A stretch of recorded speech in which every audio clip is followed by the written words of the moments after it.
Podcast 63, the Stone Roadie Show action. Hello, ladies and gentlemen, and thank you for tuning in to the 63rd edition of the Stone Roadie Show. All the skin information you all want to know is on the Stone Roadie Show. And my name is Craig Reed, aka the Stone Roadie, and I'm just basically on here to give you a heads up on the part 2 of Griff Martin's On the Road with Griff Martin when he went to saw Steve Reynolds in Jacksonville, Florida here last week. But I just want to break in and we just had the passing of the last of the founding members of Lynyrd Skynyrd, Gary Rossington here Sunday, and I just want to pay tribute to Gary. You know, a lot of you know Gary was a pretty good friend of mine, and Gary and I had a lot of things we went through together. I was with Gary when John Lennon died, and I was with Gary when his mother Bernice died, and that was a pretty tragic thing for him. And we were on the road and when Bill Graham died, I was lucky enough to Gary asked me to go to the Bill Graham's funeral with him, and I went to Bill Graham's funeral with Gary, and God, Gary gave me Ronnie's Jeep, and heck, I had one of my weddings was at Gary's house, and Gary and Alan were always best friends, and I kind of became good friends with Gary and Alan, and kind of like, I was kind of like Gary's friend and Alan's friend, and then when Gary decided he was gonna leave the Rossington Collins band, I was actually there at Alan's house when him and Alan had a falling. Gary and Alan had a falling out, and and then I went over to Alan's house the next day, and he was kind of upset about the whole situation from the night before, and I was there through the whole thing, and Gary and Alan kind of looked at me and said, "What are you doing here? You're Gary's buddy." And I goes, well, apparently Gary's gone. I guess I need another buddy. And me. And then, from then on, me and Alan were kind of inseparable from then. He just didn't really have anybody. Kathy had died and everything, but.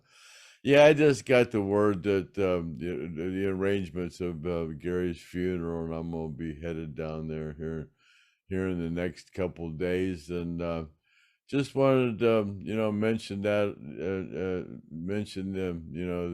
I'm really people. A lot of people have been calling me and asking me, how I'm dealing with it. And I just say, it's like the rest of them. I just feel like there's a kind of hole in my heart. It's like, it's just like there's a part of my life that's been there for a long time that just isn't there anymore, just like kind of all the rest of them. I haven't been to any of the other band members' funerals, but I'm gonna go to this one. And so enough of that. Griff and I are planning on doing a little special thing for Gary here after I get back from the funeral and stuff, and we'll talk about that. And enough of that, and we're gonna just go on and get to the Griff Martin part 2 with Steve Reynolds. And thank you for tuning in to the Stoned Roadie Show, and here we go.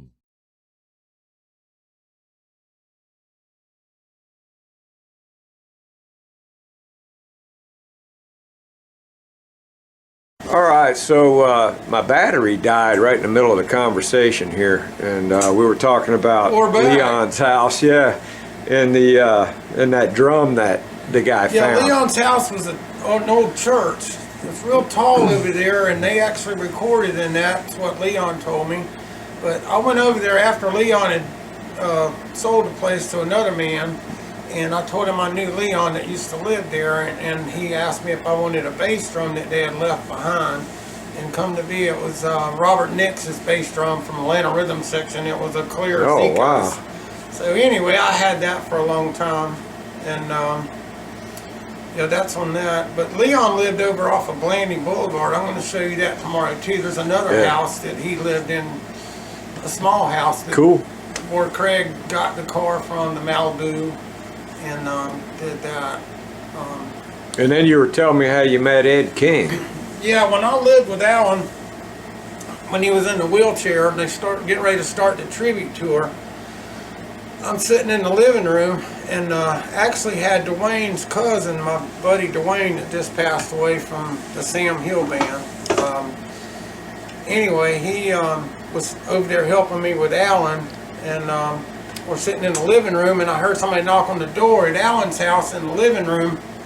People came through the garage, and when you walked through the garage, you came through the laundry room unless you went to the front door. So anybody that knew Alan or visited there, everybody went through the double garage and in the laundry room and in the living room. When you walked in the living room, Alan was sitting right there. He had a chair, a couch, a big screen TV, and the gold records went all the way around the room. Yeah. From when you walked in the room, went all the way around. And then and he just stayed there all day. Yeah, that basically? was pretty much where he stayed at. It was in his living room right there, because the studio was right out back. It was a swimming pool. We had a swimming pool. Were people just like, I mean, give me an understanding of what it was like at Alan's house during the day. Did people just kind of pop in, or? Well, Alan slept during the day. Okay, he was a rock star. Okay, yeah, so right. Before he got, before he got paralyzed, yeah, he slept during the day and wanted to party all night. So he would talk to his friends and get his friends. So at night, like between. People would come over, and the studio was out back. But anyway, you were asking me about Ed King. Yeah, Ed King, yeah. And after Alan got in a wheelchair and they started the tribute tour, I'm sitting in the living room with Alan and Jason. Somebody knocked on the door, and Alan said, "Come in."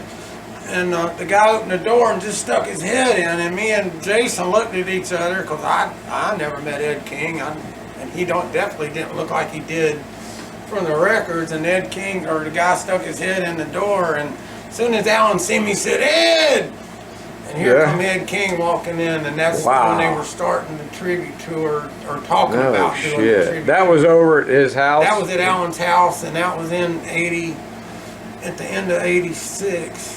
Almost 87. Man, what the hell did you say to Ed King when he walked in, man? How the hell I'll you let doing? him and Alan do what they were going to do at that point, because like I say, I didn't know who he was. But yeah, that's what my Ed King story, other than when Mike Estes got in the band. Me and Mike Estes were good friends, and and then he and Ed were like really good friends too. What happened there? Mike Estes had the band Helen and Highwater, which Alan named the band for him, and he kept playing. And when, like I was telling you earlier, when they had the studio in St. Augustine, this is when Kurt Custer was the drummer, Ed King, Randall Hall, and all of them, and they needed people to help write songs.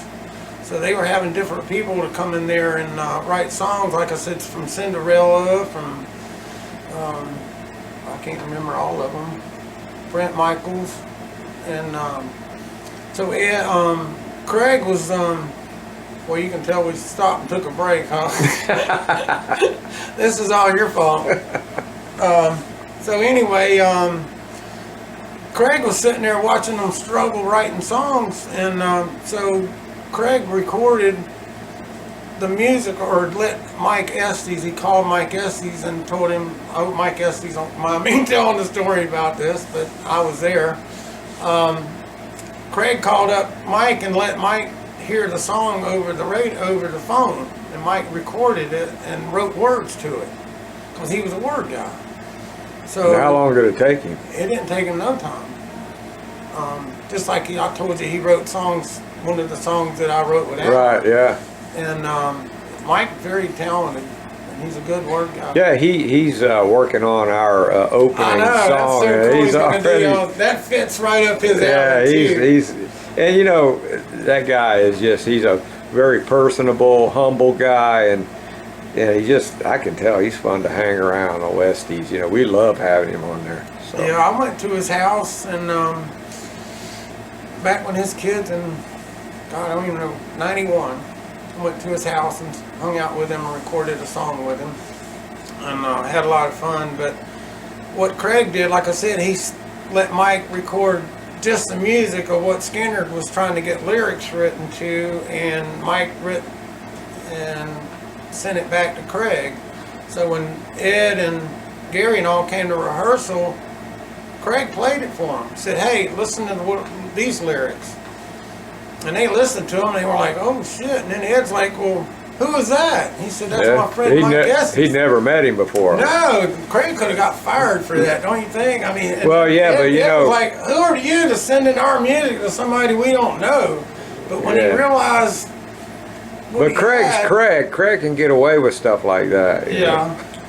There's something else I want to go into about Craig too before I lose your train of I'll lose my train of thought again. If it wasn't for Craig Reed, I would have never met anybody.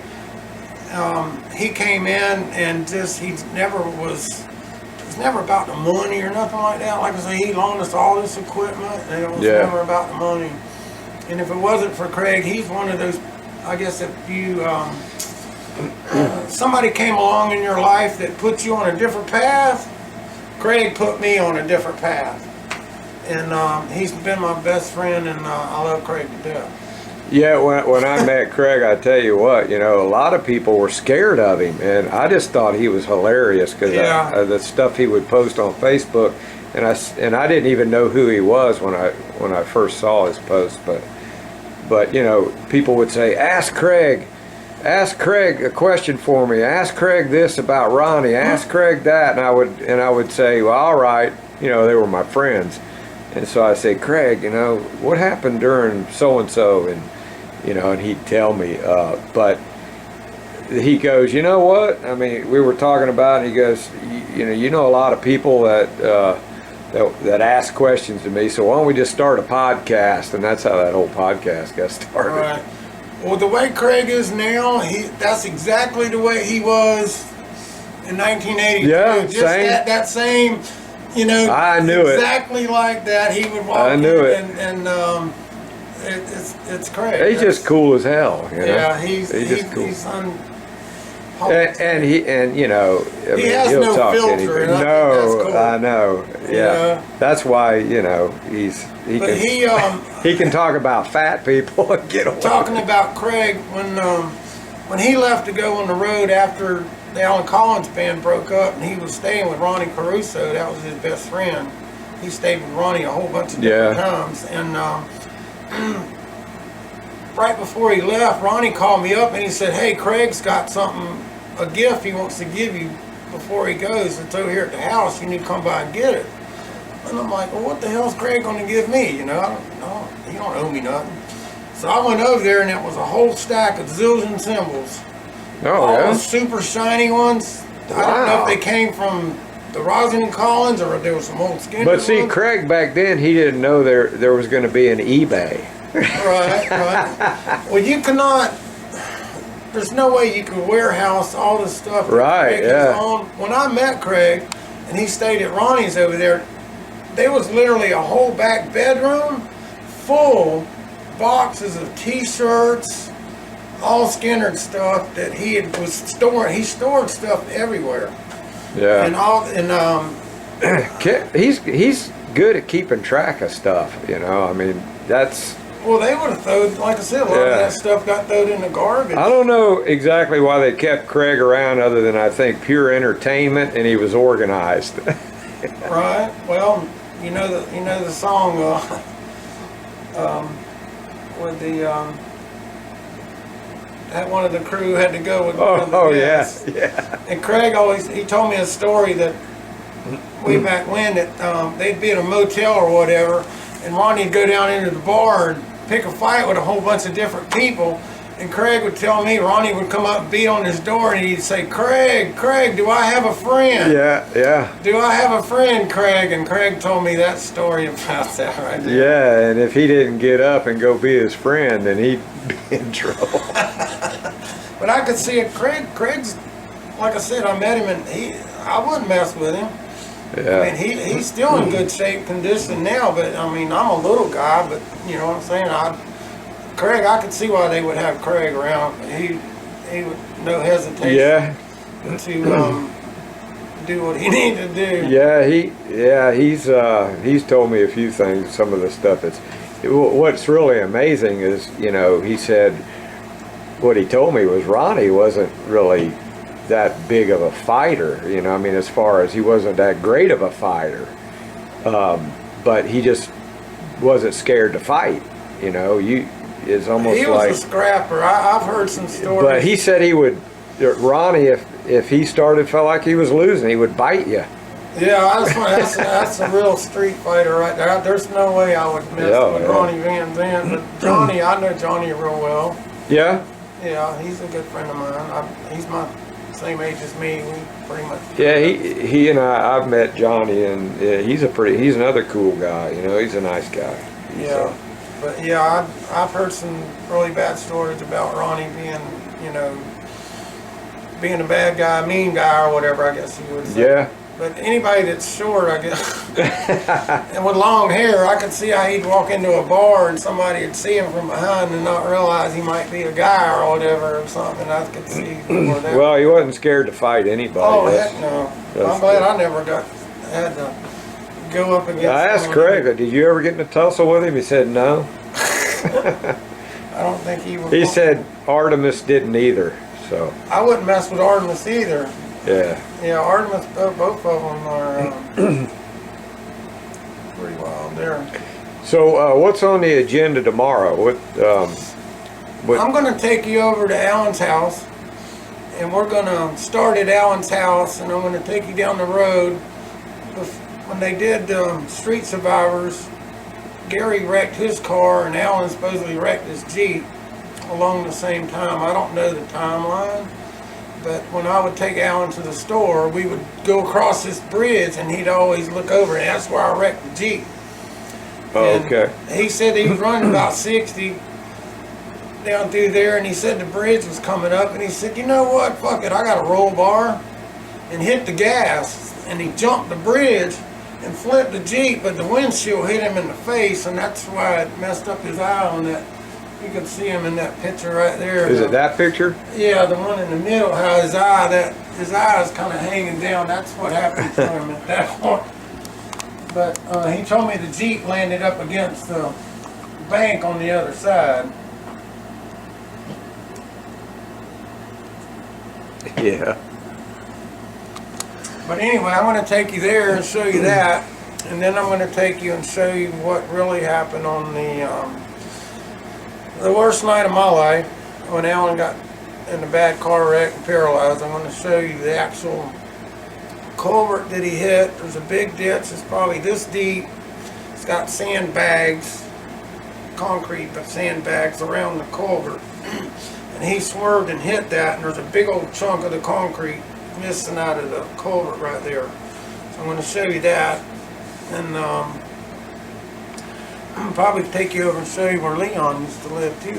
Yeah, and then we're gonna load up your boat and go to the hell house. We're gonna go to the hell house by water. I don't think that's ever been videoed, you know, as far as on a podcast or anything. It's really cool, but it's yeah. weird. You know how to get there? Yeah, I figured out. But Craig called me up and said that well, if I had access to a boat, and it's funny, I got like 4 boats in front of me, and including an airboat, so we'll figure it out. Yeah, as long as Alan didn't rub off on you, because we don't want to go flip the boat out in the creek. I'm still here. And Alan actually had a boat too, and Craig rode in the boat with Alan, and Alan told me about having a boat.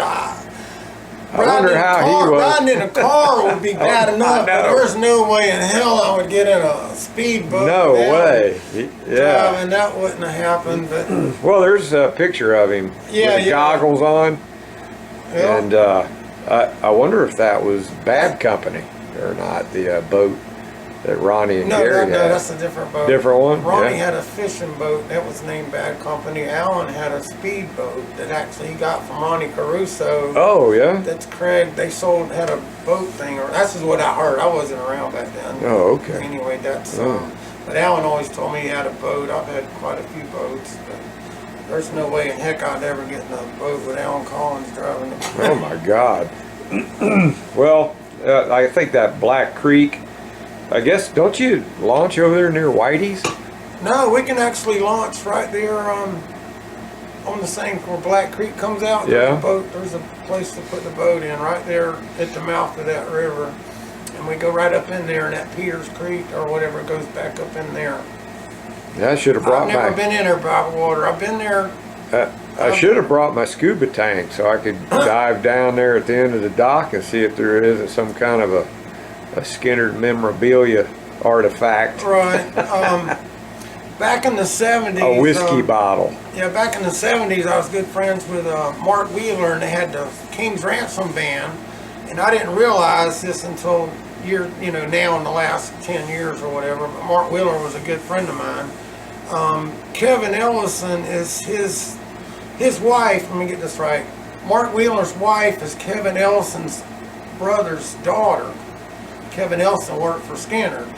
And in the 70s, I want to say 1979, I went to a party at the Hill House. Oh, wow. And all it was a concrete pad, and the band set up and played out there. And I got to a party out there. I can say it was in 79 or whatever. It was after the building had burnt down.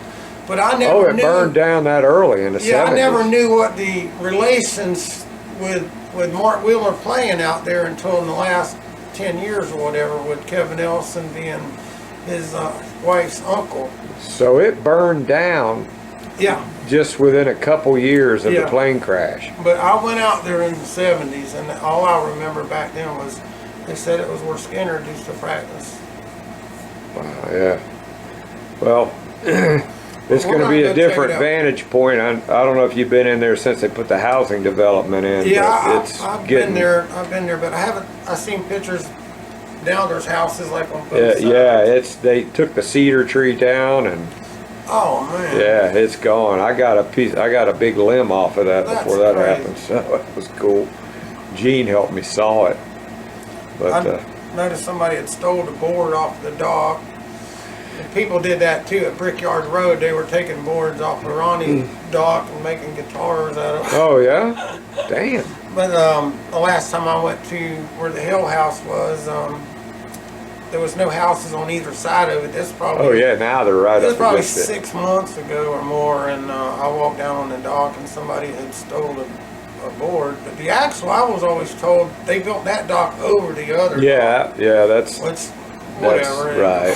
That's kind of like Craig Reed. This ain't the real crash site, but it's close enough. But that's a whole nother. Craig doesn't understand logistics sometimes. I said, Craig, man, they can't build a monument right on the crash site because that property doesn't belong to them. Right. But I guess you figure anybody could be bought, so. Yep. All right, well, I think we're going to go ahead and wrap this up for the evening. And I'm going to do a zoom in on that guitar, man. That's like really cool. And thanks for letting me hold it and play it.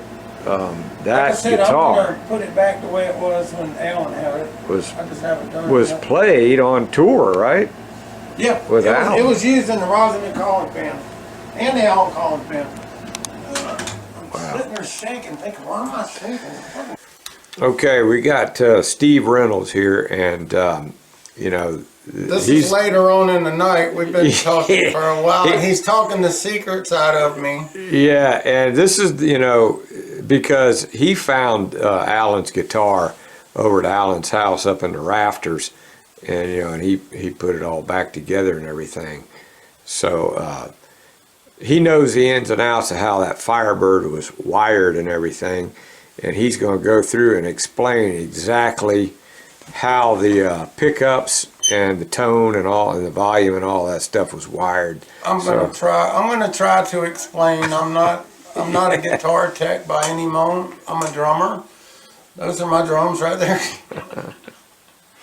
But anyway, when I lived with Alan and after he was paralyzed, I got to pull all his guitars out of the closets and everywhere and lay them all out. And one of the ones that I pulled out was his original Firebird 1. And that's the original Firebird that I always thought he recorded Freebird on. But I found out here lately, I was telling Griff about that earlier, that he actually recorded the original Freebird on an SG, a white one, and you see pictures of him holding it. But anyway, when I was looking at his Firebird 1, this is what they call a clear bobbin P90. You can see the wires in it. Much people don't know much about guitar pickups, but anyway, most of the times you can't see that, and they only put these in certain Gibson Epiphone guitars they call clear bobbin. Alan took one of these. This is a similar one. This is out of an SG from the 60s. The original ones had a brass plate on the bottom, and they were set up different, but you could see the wires in it. Alan built his very first Firebird was a one. It only had one pickup in it, and it was a mini humbucker. So he wanted something more powerful, so he took one of these out of a Epiphone Casino from the early 60s with the dog-eared P90 cover, a chrome one. And he took that pickup and carved a hole out in that Firebird 1 to fit this down in there, and got it down in there and got the cap on it. Then he took the mini humbucker and put in the front and carved a hole in it to fit that, because it only came with one pickup. So now he's got a P90 in the back, which is a single coil, and a double mini humbucker in the front, but the guitar only came with one volume and one tone because it only had one pickup. So what he did was wire a switch to turn it off, which wasn't on there, to switch from 2 to 2, or which one. He wired both pickups to a volume and a tone. And so therefore, that's how he came up with the Freebird sound, is how with one volume and one tone with that type of wiring and that way, with K500 volume and tone. The K500 are the more better, powerful volume and tone. But anyway, that's how I learned how to wire up his Firebird. When I got it, I put it back exactly the way it was. So that's the secret, and Griffin talked me out of it. Yeah, yeah. So and I'm sticking to it because I seen it in the original Firebird in front of my face. yeah, so all you Lynyrd Skynyrd tribute guys who wants to get a Firebird and start Frankensteining it, however you think it. That's it. I did it. Or I call it hot rodding it or whatever. Yeah. But Gibson, for some reason, that just scares the hell out of them. I offered the guitar to Gibson and Custom Shop, and they said it wasn't significant enough. And I'm like, the Freebird Firebird is not significant enough to have a signature, but I guess being hot rodded, that they don't sell a guitar with two pickups and just one volume and one tone. But that's how Alan came up with the Freebird sound on the Freebird lead or whatever in this Firebird. And every Firebird that he went through, he pulled the pickups and all the electronics out of each one that he broke or whatever, like the one I had, and moved it to the next one. So going on and on and on. That's And when you found that guitar with a broken headstock, that to him it was just trash. No, I think he was holding on to it. I think one day he might have. He thought could fix it. Yeah, because he was a sentimental guy. He liked this stuff. I feel like that was his stash, or whatever, or he stashed that because he knew that guitar was recorded on Old Grey Whistle Test and over 90 shows. And including the one with Mountain, with Leslie West. Okay. And that's a very memorable Skynyrd concert, or I guess as I've been told. And where was it that it happened when it got broken and thrown out into the audience? You remember? Joe Barnes told me every time they played Philadelphia, something happened.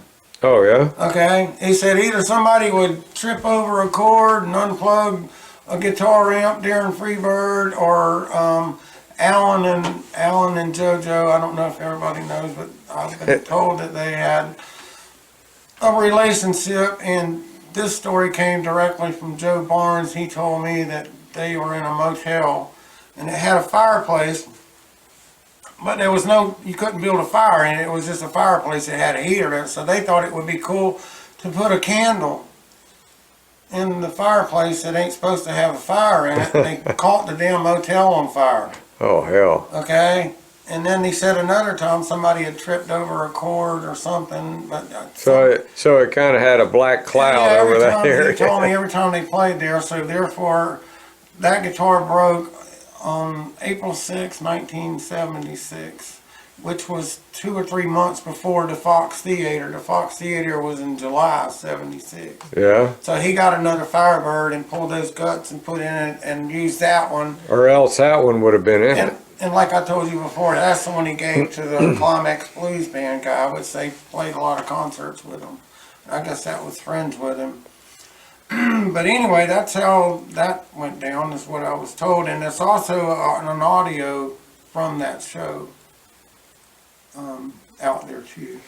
Okay, a great description there, Steve. You know, I mean, if anybody was looking for that exact sound, and they might have to rewind and listen to what you said. You know, it was clear volume. yeah. Volume and tone with just 2 pickups and just 1 volume and 1 tone. So there you go, the Reader's Digest version of the Alan Collins Firebird. So go hook yourself one up there. Another great story, and we appreciate it.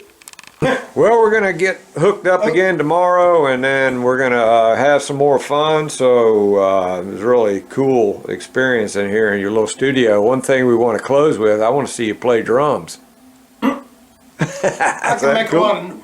a lot of noise. You want to hear a lot of noise? Yeah, let's hear it, man.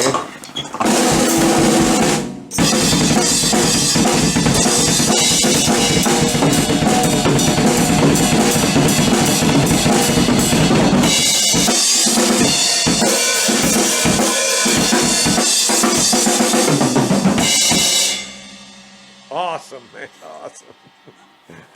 That's a guy who has played with Alan Collins and drummed with him and partnered with him as a musician, so that's pretty cool. Hey, we're gonna hook up again tomorrow, so we'll be back then. Here we are again with the Craig Reed Stone Roadie Show podcast on the road with Griff Martin, and I just got up this morning from my stay in the hotel here in Fleming Island, and I'm waiting on Steve Reynolds. He's on his way. We got a really cool day ahead of us here. Steve's gonna bring his boat, his little Boston Whaler jet boat, and we're gonna go take a trip down to the Hell House through Black Creek and then through down Peters Creek all the way to the dock where Ronnie fished over there off the dock at the Hell House property. You can't really get in there anymore because it's a neighborhood, so we're gonna visit it through a different source. That's gonna be cool. And then after that, Steve's gonna take us to a few places where we're going to visit, actually clear up the situation that where we went to the wrong place, where Alan was paralyzed, and which, you know, Gene didn't really mean to take us to the wrong place. It's just been a long time, and Gene actually took us right down the road from where it really happened. So we're gonna go fix that mistake, and I think he's gonna take us to Alan's house and show us a couple other things. So it's gonna be a pretty cool day. I think you guys are gonna enjoy it, and that's up next for the Stone Roadie Show, and we'll see you again soon. All right, we're here at the boat ramp getting ready to launch the boat to go out to the Hell House, and Steve picked me up and he's coming around backing his boat in. Cool little Boston Whaler jet boat. So I'm gonna help him get this thing in the water, and we're gonna be on our way. And there's Steve, and he's disconnecting the boat, getting ready to push her off. And I don't know how much help I'm gonna be, but You gonna grab that rope. I'll grab the rope. All right. So yeah, we're getting ready to get in the water here. All right, here we go. We got Steve Reynolds right here. He's got the boat in the water, and we're gonna be headed that way towards the Hell House. What do you think, Steve? I think we're ready. Ever been in this boat ramp before? No, Never first time? Never been behind the Hell House by water. I've been there by land, but never been. Cool. It's gonna be. This is new for me too. Gonna be an adventure. Yes, sir. So we'll check back in when we get there.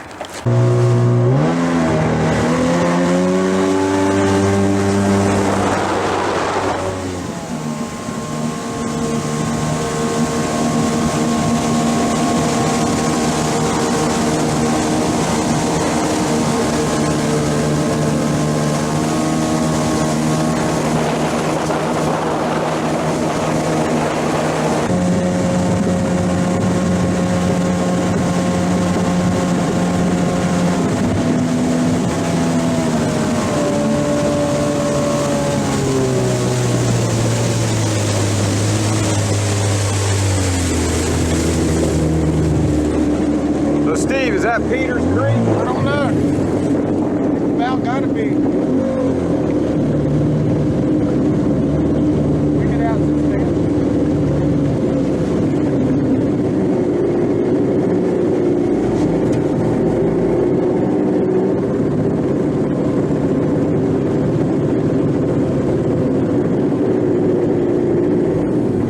Is this Peters Creek?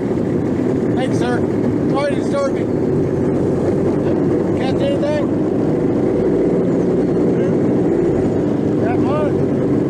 Well, this right here is Peters Creek, right at the mouth of Peters Creek, and you can imagine those guys. I heard they used to water ski down here. Craig said that isn't true, but I think they water skied more in Black Creek. But yeah, this is where the boat Bad Company,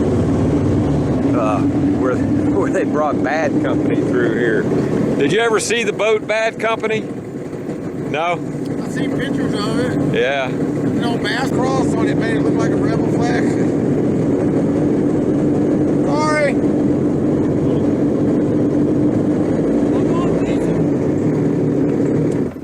Are y'all going fishing? No. We want to go see the Hell House. It ain't far, is it? Sorry to disturb you guys.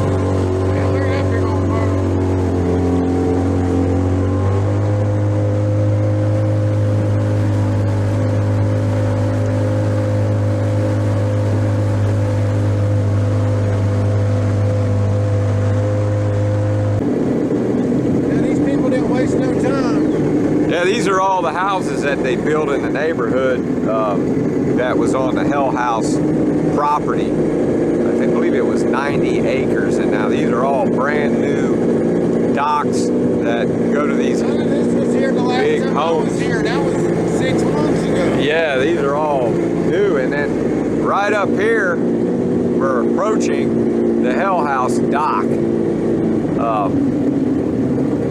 So, as you can see, these other boat docks here are really from expensive homes and things, but that Hell House dock sticks out. Sorry about that panning. So we're now approaching the Hell House dock up here, where they used to dock the Bad Company boat, and Ronnie used to stand on this dock and fish. The upper deck there is not original. The original dock is below that. So what you're seeing is a dock built on top of the original dock, which is underneath. And then we'll catch this boat. Boat don't have reverse. It's got reverse. Okay. Okay, I got it. You got it? I got it. All right. Good. Got that plaque look a lot bigger on the picture.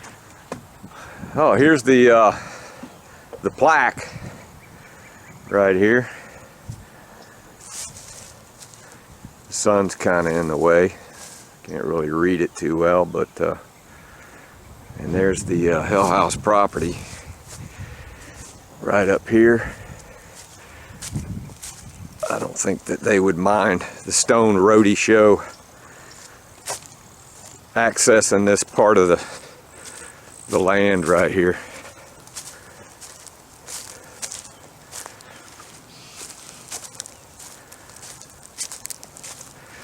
And right there is where the Hell House used to sit. Used to be an old cedar tree right there. But they ripped that cedar tree down, and of course the Hell House burned down years ago. But so this is the route that Ronnie and the guys would take, come down to the dock, walk down here. And there's a picture of Craig sitting in the boat Bad Company with Chad when he was a little boy.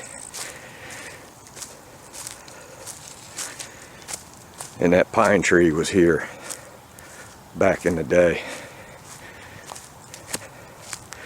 So did you ever come out here, Steve, when it was the Hell House? I think you told me it was I came out here just in a slab. 78 or 79, and it was still the slab that the actual Hell House sit on the concrete. Uh-huh. And a friend of mine's band played on it. Oh, out wow. Here, and had a big party. And that back then I didn't realize what it was. All I was told is where Skynyrd used to practice. And Yeah.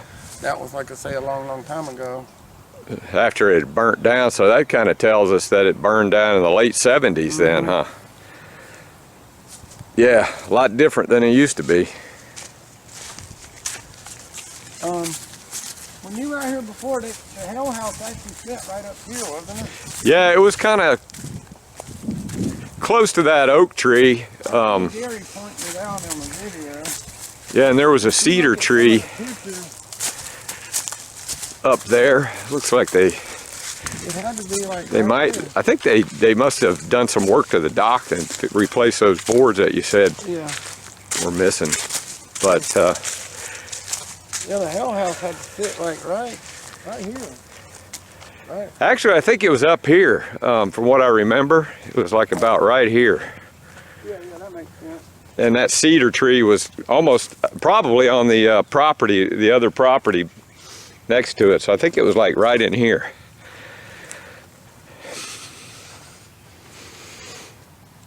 And there's the neighborhood. And boy, they hate it when people come in here and start looking at things. They'll run you out of here. I told you I can get in here during the week. I have a lawn service. We bring my lawnmower up here and come in here. Oh, cool. But yeah, this is my Graceland. Yeah, This property right here is my Graceland. This is Lynyrd Skynyrd history right here. This it is hallowed ground, man. it is It's like definitely, and I am so happy that there's all those not a house sitting here. And great songs that they wrote out here. You know, it's just amazing that I'm just glad they didn't build a house right here on the property and it got saved. So We'll see how long that lasts. yeah, well, they've got that historical marker, so maybe that'll help things out. Do you think the Hell House is like right here? Huh? Yeah, I believe it was about right, close to where you're standing. Look at the Hell House and see that hill goes down right there. Yeah, it's probably about right where you were standing, but that cedar tree used to mark it, and now it's gone. This is right. Yeah. This is my air guitar right here. Damn it, Alan. Ronnie. Don't get Yeah, they always said they kept a pot of mushroom tea on the pot at all times. Oh, at yeah. the house. So I drank some of it when I was in high school, and I'm not a mind altering, but I couldn't imagine. And Ed King used to give them creativity, I guess. Ed King and Craig used to stay out here and babysit it, all the equipment, you know, and that's where Somebody Ed actually broke into it at Yeah. one time, and that's when they started having make somebody spend the night out here. And Ed King talked about that, how gators would crawl right up off the bank back there. And Yeah, there's been a lot of like video shot of this property, you know, but never that I've seen from the coming in by a boat, you know. So this is pretty cool. Heck yeah. All right, well, we really appreciate Steve bringing us back here, and we're going to probably head out of here. Where do you think we're going to go next? We're gonna go park my boat, and I'm gonna take you around and show you some of the crash sites where Alan actually crashed his car and his Jeep and his Tornado. And have you ever been up to the office? Yeah, I've been up there. Gene took me up there. Okay, did he show you the windows where the... Uh-uh. We'll go up there and I'll show you where Alan's car got stolen from. Okay. Scratch on it, tore the knob off the back of it, tore the vibrato off of it, and if you look at it now, it's got the wrong knobs on it, the wrong whammy bar, and somebody drug it through a small hole. Yeah, well, let's It all up. let's go check that out. We're in trouble. Yeah, we're in trouble with the neighbors. Yeah, here comes the Chihuahua. So we're gonna bail out of here and we'll get back with you soon. Now we're coming up on the train trestle, which has actually been rebuilt since the album cover that the guys were standing on. This is a completely different trestle, but it's in the same place.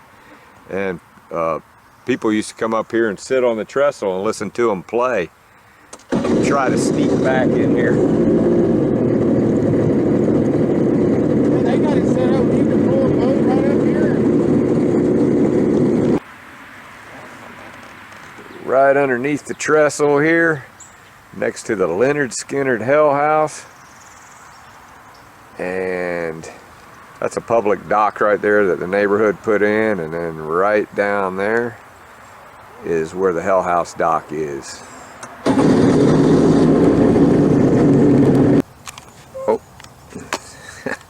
Well, Steve, looks like we picked up a little hitchhiker. I don't know if he came from your house or... He probably came from my office. Or it might be a hell house. It could be a hell house. A hell house lizard, you know? Yeah, he growed up on Skinner. That's Yeah, maybe he's a descendant of some other lizards that used to eat mushrooms out there. So we're not going to bother him. We're not going to. Yeah, we're not going to let him get ate by a bass. We'll just drop him back off at the hell house. We'll just let him hang out. So. Not hurting anything.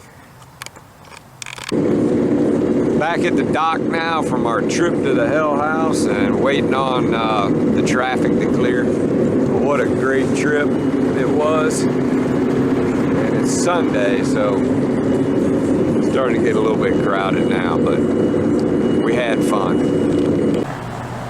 Okay, Steve, where are we right now? We're on Jacobs. This is where Alan's office and studio, and where he rehearsed with the Alan Collins band, and where Lynyrd Skynyrd started the tribute tour at.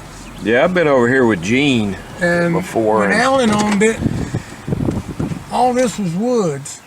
All this right here, he bought this piece of property for an investment, and he built that building right there, and built it for a trim shop guy. Keith's Auto Trim, and he actually recovered the speakers for the tribute tour when they recovered them in the yellow.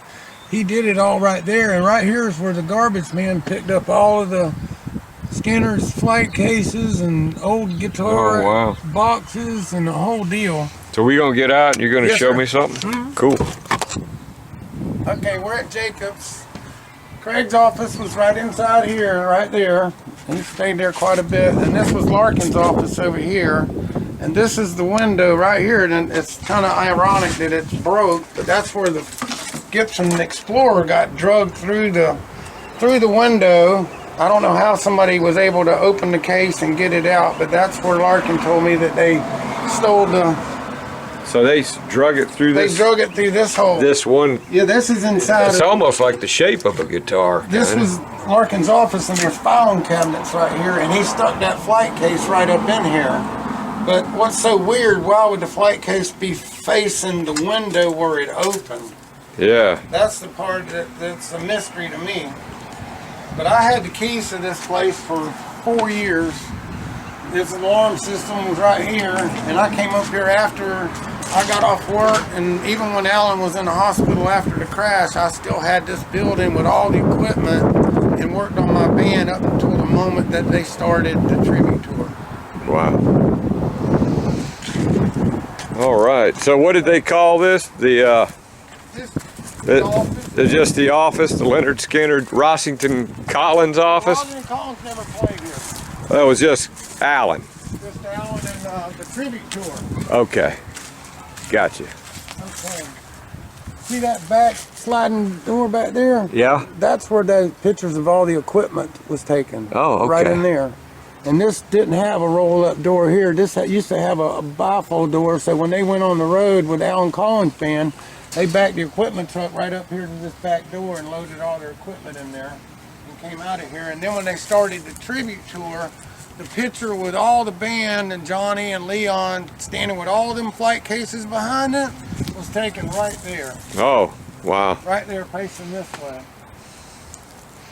All right. Great information. Now, let me tell you another thing. Like I said, this used to be all woods. Uh-huh. And that story I told you about Alan getting me to hold his arm, Yeah. pulled right up in here and stopped my car, and that's where he used the needle and got me to hold his arm and looked at me, don't ever do this. And then as soon as he stuck it in, Needle and the Spoon came on the radio. Wow. I swear. But anyway, that was right here before we pulled up. Like I say, this was all woods, all big like that, pine solid. But Alan bought this for an investment and built this building. Cool. I'll just get a shot of it, what it looks like today. So there we go. The office, Alan Collins, the tribute band right there. So Steve, you're saying Alan at one time lived in this house? I think that's where he lived. Yeah. The early days of Skynyrd. Early days of Skynyrd. Steve says Alan lived here. Now you need to check with Craig on that one. Yeah, we'll run this through the podcast and let Craig look at it and see what he says. Little bitty house. Okay, this is right in front of a house that Leon Wilkeson used to own. And he lived here with Rhonda, his wife. And this is where Steve said that they lived. And Rhonda's the girl who supposedly was the one that cut his throat in the tour bus. Kind of a weird story about that. Just being a scratch or something, and it just made it look like there was blood everywhere. This is what Craig said later, because y'all brought it up on the podcast, and come to find out she didn't slit his throat. It was a scratch, and he bled all over the damn pillow, and Dale thought... I think they tried to blame Ed King for it. I ain't no telling, but yeah, this is where Leon, this is where I used to come visit Leon all the time, and I actually, you're gonna love this, he got down on his luck, and I loaned him a TV and a microwave. Oh, wow. When they lived here, and my wife still jokes about that. You had to loan a TV and a microwave to somebody that was in Lynyrd Skynyrd. But she met Leon and Rhonda, and they were super nice. Another cool story. Yeah, 85. There's another house that Leon Wilkeson lived in Grove Park, 85, 87 in Grove Park. And yeah, 85, this is where 87. he lived when he had the Porsche. Where he lived when he had the Porsche. That's what Steve says. So another home that he lived in, and we don't even think he had a home when he died. Is that right, Steve? I don't know, sure. Yeah. But it was brown back then. It wasn't red like that. But yeah, he lived in it. Yeah, when it was like brand new. Cool. Roof. Okay, we're over by Alan's house. And back then there was an empty lot, and it's right here where this is. And out, people could pull right up there. See that roof right straight through there on the other side of that house? Yeah. That's the studio. That's Alan's studio right there in his garage. But this was an empty lot, and it belonged to Pat Rowe that lived next door. And there was a gate. See, that's the studio. See how close it is up on the property line where that ladder is? Yep. That's Alan's studio in his garage. But where that garage is now, there was nothing here. So anybody could come right straight through here and park right up against the fence and walk through a gate and go right into the studio. And that's where Alan would come out the back door. If he didn't want you back here, he would pull out his rifle and shoot it in the air. But that's the band room right there behind that.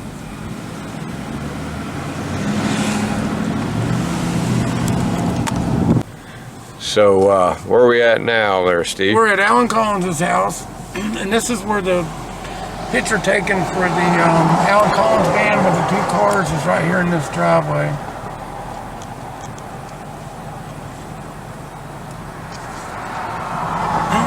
But there's a driveway right to the left out there. That's where you could drive the van around to the left side and go right up in the house.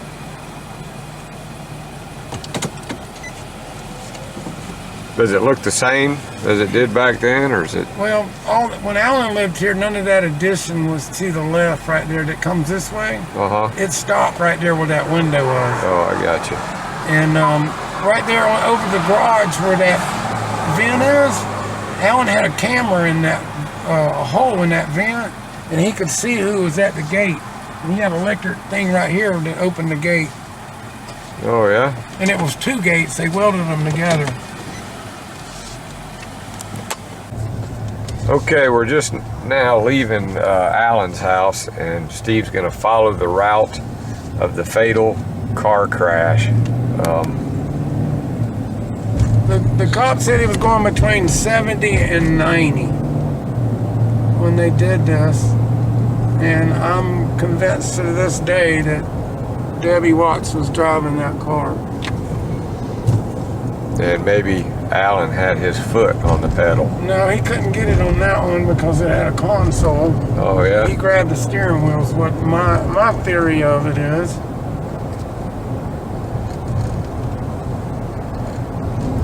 So he was coming down this road. This is Plumber Grant Road. okay. And could you imagine going 90 miles an hour? I'm going 45. And we just passed the spot where Gene thought it was, I believe, because it was on that curve back there. Oh, okay.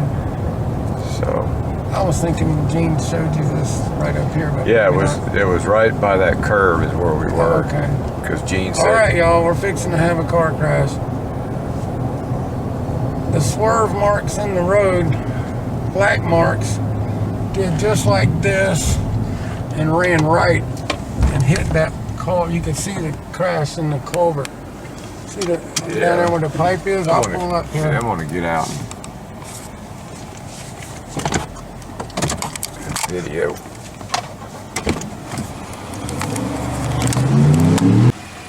So this is the culvert that Alan Collins hit, and Steve said that.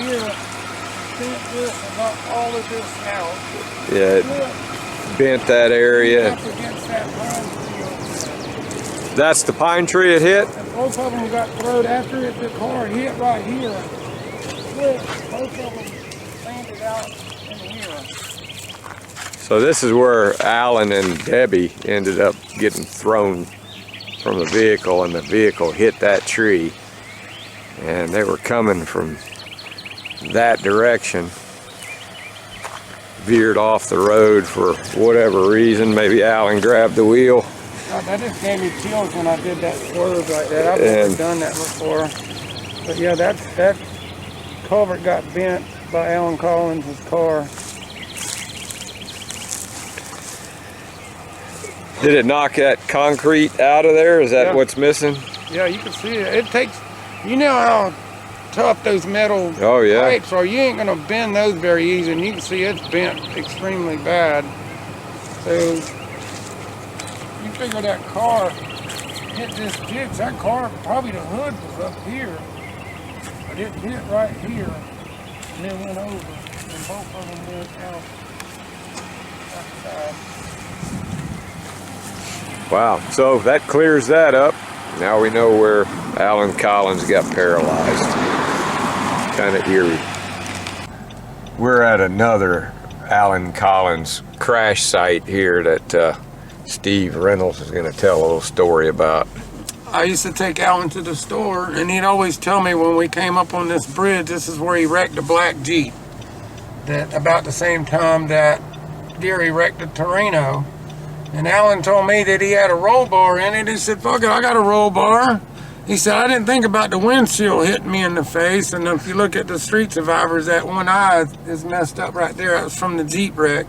But he totaled it, and they redid the bridge probably, I don't know how many years ago, but like I said, it used to be an old wooden bridge. Yeah, but it had the same hump. It had a big, I mean, if you hit that going any speed at all, you would really, I mean, you can see it's still got a hump to it. So what happened? Did he went over the hump and then he rolled it? He rolled it and ended up there on that embankment with it, but he didn't get hurt other than his eye, and that's when he showed his black eyes. Yeah. In some of the videos, that's what that's from.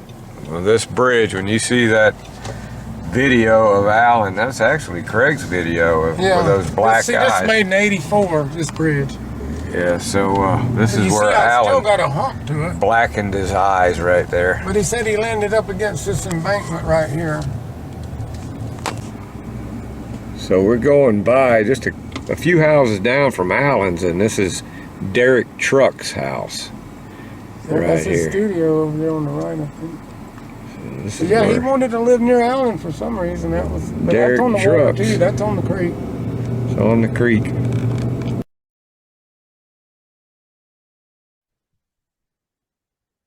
Well, that's going to do it for this particular On the Road with Griff Martin, the Steve Reynolds interview. What a great time I had with Steve. Steve's a really cool guy.